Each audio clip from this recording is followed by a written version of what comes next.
хурлын дарга улсын хурлын эрхэм гишүүдээ төсвийн хүрээний мэдээллийн нэгдсэн хурлын 3 дахь төсвийн хүрээний мэдээллийн 3 дахь хэлцүүлгийг явуулахад төсвийн болон эдийн засгийн байнгын орнуудын хамтарсан хурлаараас гарсан санал нь төсвийн тогтвортой байдлын тухай хуулийн 6 дугаар зүйл заасан төсвийн тусгай шаардлагад нийцсэн хэсэг талаар төсвийн тогтвортой байдлын зөвлөл дүгнэлт гаргаж нэгдсэн хурлаанд танилцуулах хэрэгтэй гэж улсын хурлын дэгийн тухай хуулийн 64-ийн 1-ийн тавьжаасаа.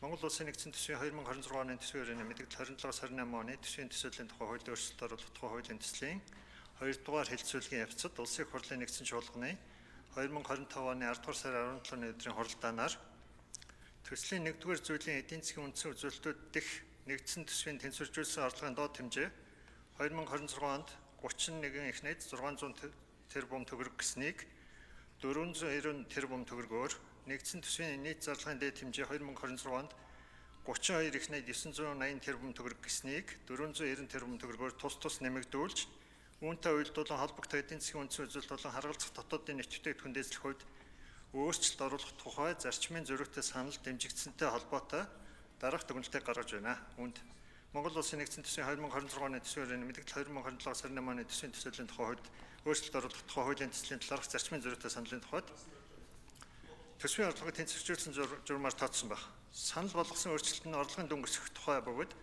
нэмэгдэл орлогын их усрыг тодорхойлоогүй орлогыг тооцох аргачлалт шууд нөлөөлөхгүй байна.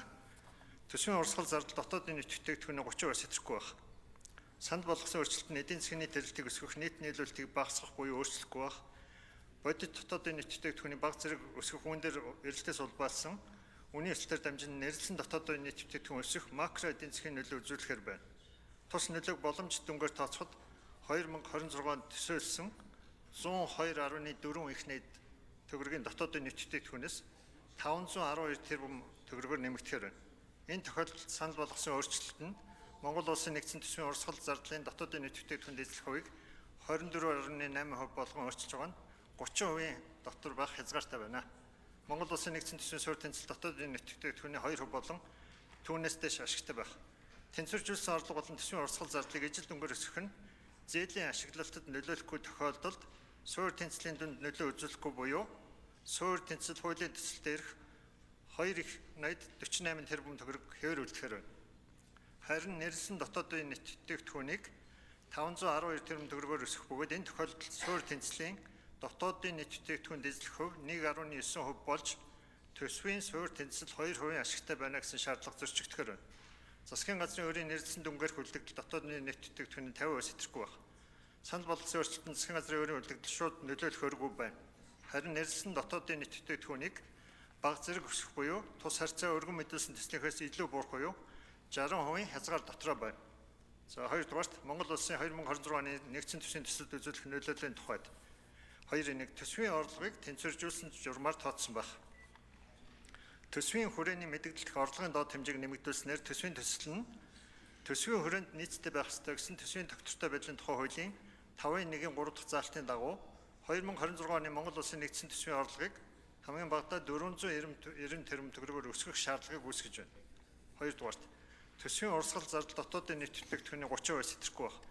Монгол Улсын үндсэн хуулийн 25 дугаар зүйлийн 1-7-д улсын төсвийг хэлсэн баталгаатай төсвийн орлого зарлагын бичиг өөрчилж болно. Ингэхдээ засгийн газрын өргөн мэдүүлсэн төсвийн зарлагын болон алдагдлын хэмжээг нэмэгдүүлж үйл болно гэсэн. Улсын хурлын дэгийн тухай хуулийн 71-ийн 7-гийн 2 дахь заалтын дагуу улсын хурл төсвийн нийт зарлагыг нэмэгдүүлэх эрхцэн боломжгүй. Иймээс төсвийн хүрээний мэдээлэх зарлагын дээд хэмжээг 490 тэрбум төгрөгөөр нэмэгдүүлсэн ч 2026 оны нэгдсэн төсвийн төсөлд тусгагдсан зарлагын хэмжээг өсгөх боломжгүй. Санал болгосон өөрчлөлтөөр нэрлсэн дотоодын нийт бүтээгдэхүүнд үзүүлэх цэвэр нөлөөг баримжуулан тооцвол 2026 оны нэрлсэн дотоодын нийт бүтээгдэхүүн хуулийн төсөлд тусгагдсан дүнгээс 307.2 тэрбум төгрөгөөр нэмэгдэхээр байна.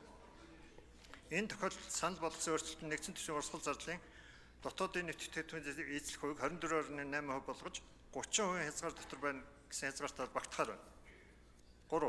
Монгол Улсын нэгдсэн төсвийн суурь тэнцэл дотоодын нийт бүтээгдэхүүний 2% болон түүнээс дэш хүн ашигтай байх.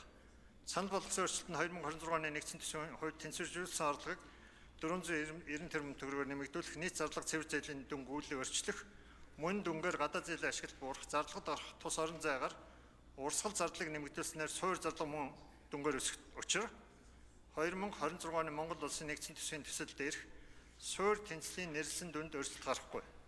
Улмаар нэрлсэн дотоодын нийт бүтээгдэхүүнд гарах 307 тэрбум төгрөгийн өөрчлөлтөөс үүдэн суурь тэнцэл дотоодын нийт бүтээгдэхүүний 1.9% ашигтай болж тусгай шаардлага хангалтгааргүй нөхцөл үүсгэр байна. 4.